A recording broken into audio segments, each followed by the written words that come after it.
Unseen ওয়ার্ল্ডে আমাদেরই এই পৃথিবীবাসীর আরেক জগতের বিষয় আলাপ করব, সেটি হচ্ছে জিন। আল জিন, আলামুল জিন, দ্য ওয়ার্ল্ড অফ জিন। আমরা দেখি যে আল কোরআনের মধ্যে আল্লাহ রাব্বুল আলামিন জিন সম্পর্কে ব্যাপক আলোচনা করেছেন অনেকগুলো সূরাতে।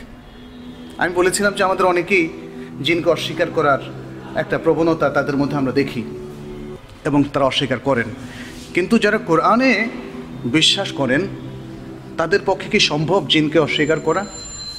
যেহেতু আল কোরআনের মধ্যে জিন সম্পর্কিত ব্যাপক আলোচনা আছে, একটা সূরার নামই তো আছে আল জিন, সূরাত আল জিন, এবং সেই সূরার প্রায় অর্ধেক অংশেই জিনের আলোচনা।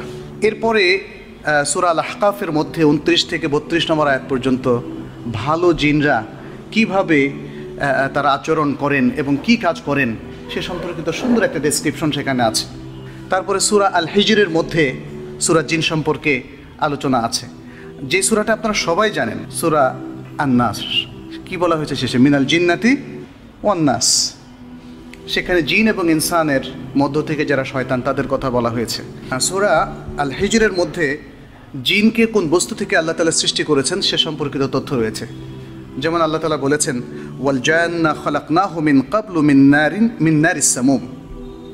এর আগে তিনি আল্লাহ তাআলা বলেছেন মানুষকে তিনি সৃষ্টি করেছেন ঠনঠনে শুষ্ক কালচে মাটি থেকে, মিন হামা ইম মাসনুন, ঠনঠনে শুষ্ক কালচে মাটি থেকে। আর জিনকে আমি তাদের পূর্বে অর্থাৎ মানব সৃষ্টির আগে তাদেরকে সৃষ্টি করেছি উত্তপ্ত অগ্নিশিখা থেকে।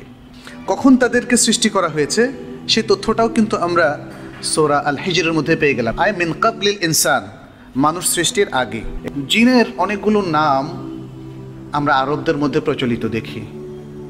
তারা যেমন জিন্নি, তারা জিন্নি নাম দিয়েছে, অথবা আরওয়াহ, আরওয়াহ যেটাকে আমরা ঘোস্ট বলি, এরকম একটা কথা তারাও বলে থাকে। তারপরে কেউ কেউ শয়তান বলতে জিনদেরকে বোঝান, কারণ ওই যে বললাম না একটা কমন আমাদের আইডিয়া ডেভেলপড হয়েছে, মানে জিন মানে শয়তান, এরকম একটা বিষয়। এই জন্য শয়তান বলতে জিনকে বোঝানো হয়। তারপর আরেকটি শব্দ তারা বলে ইফরিত।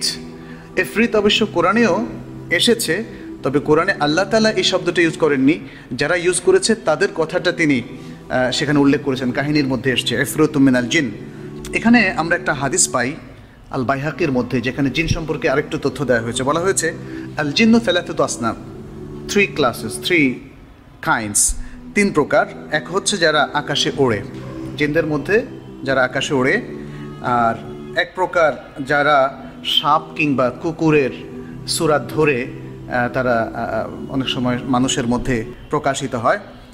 আর আরেক প্রকার যারা ঠিক এই দুটোর কোনো প্রকারের মধ্যে নয়, তারা আসে বা মানুষের আশেপাশে থাকে। জিনদের খাবার কি? জিনরা মানুষের খাবার খেতে পারে এটা অসম্ভব নয়, তবে তাদের প্রধান খাদ্য কি এটা হাদিসে এসছে, হাড় এবং গোবর, এ দুটো। জিনরাও তাদের বংশবৃদ্ধি করে, তাদের মধ্যে বিবাহ প্রথা আছে। জিন কোথায় থাকে? জিন সাধারণত খুব ময়লা পরিত্যক্ত জায়গা বা মনুষ্য বসবাসের অযোগ্য যে সমস্ত স্থান সেগুলোতে থাকে।